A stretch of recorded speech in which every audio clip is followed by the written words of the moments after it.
Vamos continuar o que eu tinha começado no primeiro vídeo e examinar um pouco melhor o que se trata realmente quando se fala de comunismo. Eu vou usar uma pergunta que me foi feita há uns dias atrás. Não me lembro se foi alguém no Twitter ou na Rádio Vox, ou enfim. A pergunta foi o seguinte: o comunismo é globalista ou nacionalista? A resposta que eu dei e que vou dar aqui é o seguinte: nenhuma nem outra e as duas coisas ao mesmo tempo. Isso pode parecer uma loucura, mas tentar entender o comunismo prático, na prática, não as teorias, etc., é realmente você tem que sair um pouco, ou até muito, da racionalidade para entender o que é que realmente ocorre com essa nefasta ideologia. A resposta, então, é essa: nenhum, nem outro, e ambos ao mesmo tempo. Por quê? Porque o comunismo simplesmente se adapta. É uma espécie de... é como uma ameba que vai se moldando dependendo das necessidades para atingir o objetivo final, que sempre, esqueçam qualquer outro objetivo, sempre é o domínio mundial. Marx e Engels lançaram o grito: proletários do mundo, univos. Portanto, é internacionalista, né? Quer dizer, hoje em dia chamar-se-ia de globalista, mas, na verdade, o termo utilizado é globalista, é internacionalista. É o internacionalismo proletário que é a base do comunismo. Vladimir Ilyich Lenin tomou isso em consideração e realmente, tão logo as coisas andaram dentro, terminado o comunismo de guerra, que foi o comunismo logo após a posse contra os exércitos ainda tsaristas e o exército branco, que era muito ligado aos cadetes. Era um partido político, uma organização política, e também aos socialistas revolucionários e também aos principais opositores do bolchevismo. Depois desse período que foi chamado de comunismo de guerra, entrou-se numa fase de organização da então fundada Rússia Soviética. Depois é que veio a ser a União das Repúblicas Socialistas Soviéticas.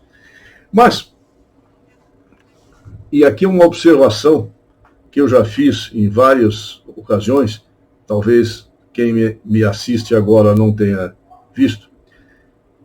Se não fosse auxílio de Wall Street e das grandes fortunas que financiaram totalmente o Partido Bolchevista, se fosse ao contrário, se eles quisessem realmente ter uma Rússia democrática, eles teriam apoiado, em primeiro lugar, a primeira Revolução Russa, a verdadeira Revolução, porque em outubro foi um golpe de Estado. A verdadeira Revolução Russa foi em fevereiro de 17, que estabeleceu-se um governo liberal-democrático com um primeiro-ministro, Kerensky, que poderia ter sido apoiado, porque o Partido Bolchevista jamais obteve mais do que 30 e poucos por cento, 34% das eleições para a Duma, que era o parlamento russo. Já inventado nos tempos finais do czarismo. E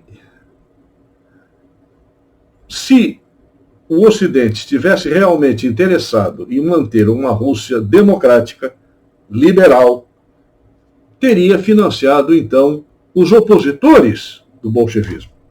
Mas não, financiaram o bolchevismo. No final desse pequeno programinha, que não vai ser muito longo, eu vou mudar o que Marx e Lenin e Engels disseram. Vocês vão entender por quê. Ora, isso, imediatamente que houve condições, Lenin estabeleceu, então, e fundaram o Comintern, Comunista Internacional, a Internacional Comunista, que teve, em grande parte, foi muito estimulada pela Revolução Marxista Bolchevista na Alemanha, em 1918. Logo após o fim da guerra, houve até mesmo a instalação de um governo bolchevista na Baviera. Munique foi tomado pelo Partido Comunista Alemão, mas principalmente nessa época existia ainda não um partido comunista bem organizado, mas existia a Spartakusbund, Federação Spartacus, comandada por Karl Liebknecht e Rosa Luxemburg, que foram rapidamente assassinados pelos grupos dos Stahlhelm, capacetes de aço, que vieram depois a aderir, alguns, nem todos, a Sturmabteilungen, SA nazista. Estabeleceu-se, então, o comunismo internacional. Portanto, o comunismo originalmente era, não como nós chamamos hoje globalismo, mas internacionalista. Tanto desde a fundação, desde o Manifesto Comunista, que dizia, com proletários de todo o mundo univos, até a formação do Comintern. E a evolução do Comintern, que levou ao estabelecimento de diversos partidos comunistas no mundo inteiro. Aqui no Brasil, o 1922 foi a fundação do Partido Comunista do Brasil. O primeiro nome é PCdoB mesmo.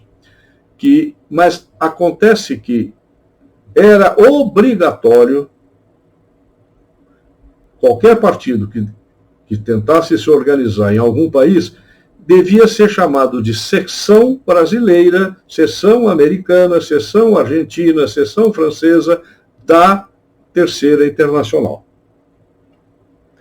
Portanto, não eram partidos nacionais, eram partidos ligados a uma central internacional, que era o Comintern, comandado por Georgi Dimitrov, búlgaro. Então, a resposta seria, internacional, não é? Mas logo depois aconteceu o seguinte: Lenin, em pouco tempo, já era doente, tinha sífilis, e ele adoeceu rapidamente, e o governo ficou nas mãos de um grupo que se degladiava entre Trotsky e Stalin. Como todos sabem, morreu Lenin, Stalin aqui ganhou. Stalin declarou, então, socialismo num só país, num único país. Então, podemos dizer aqui que o socialismo, então, o comunismo passou a ser nacionalista russo. Mas, neste ponto, é que começou a grande repressão interna para manter dentro dos quadros do partido absolutamente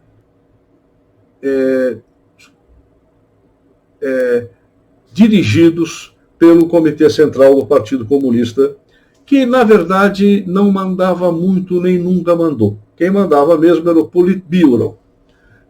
A pronúncia correta em russo é Politburo, não é Politburo, é Politburo. Que era a crème de la crème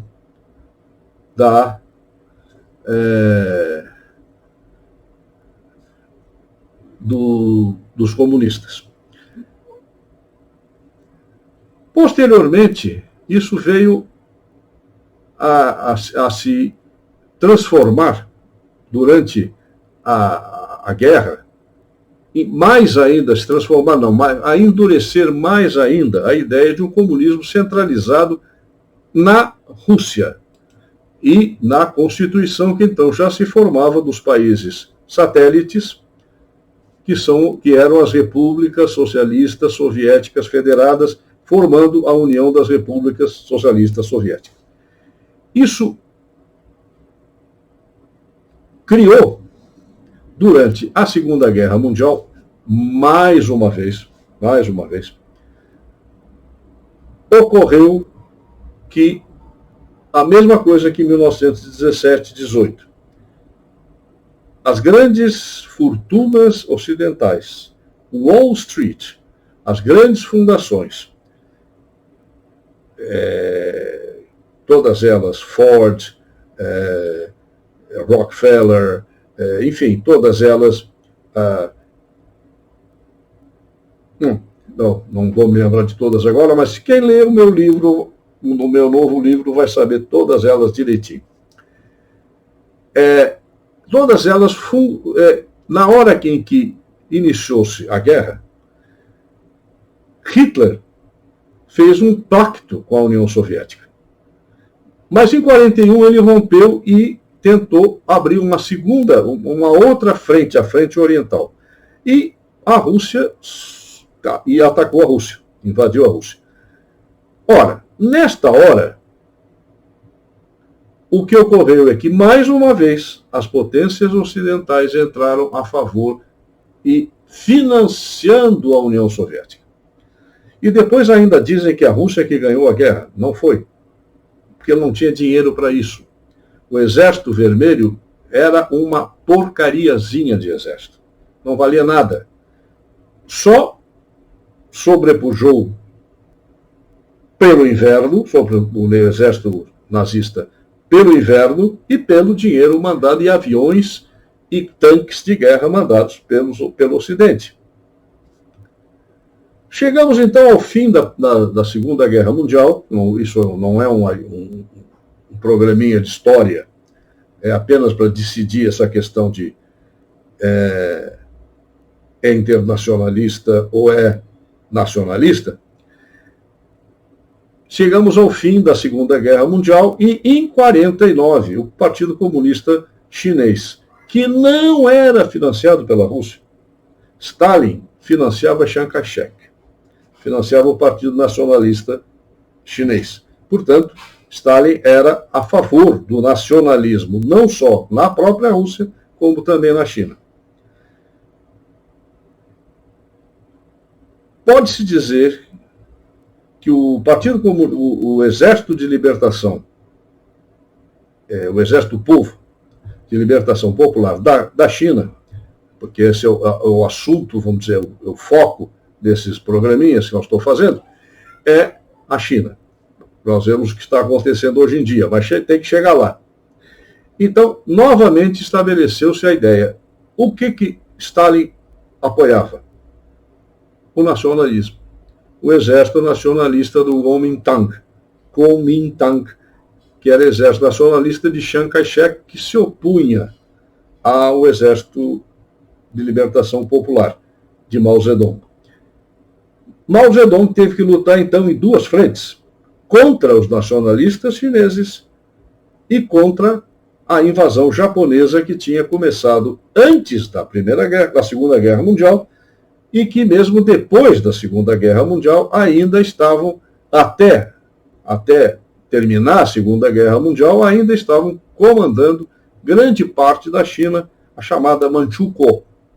Era a Manchúria, a parte norte da China. Ora, o que aconteceu a partir de então? O Partido Comunista Chinês ganhou, o Exército de Libertação Popular ganhou, os nacionalistas fugiram para Taiwan, e uma coisa interessante é que houve, desde o início, uma oposição entre Mao Zedong e Stalin. E também com as novas políticas da União Soviética, depois da morte de Stalin, que foi antes da tomada do poder pelos comunistas chineses, eles passaram a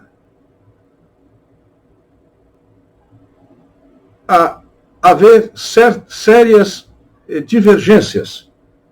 Já desde o início, Mao acumulava uma grande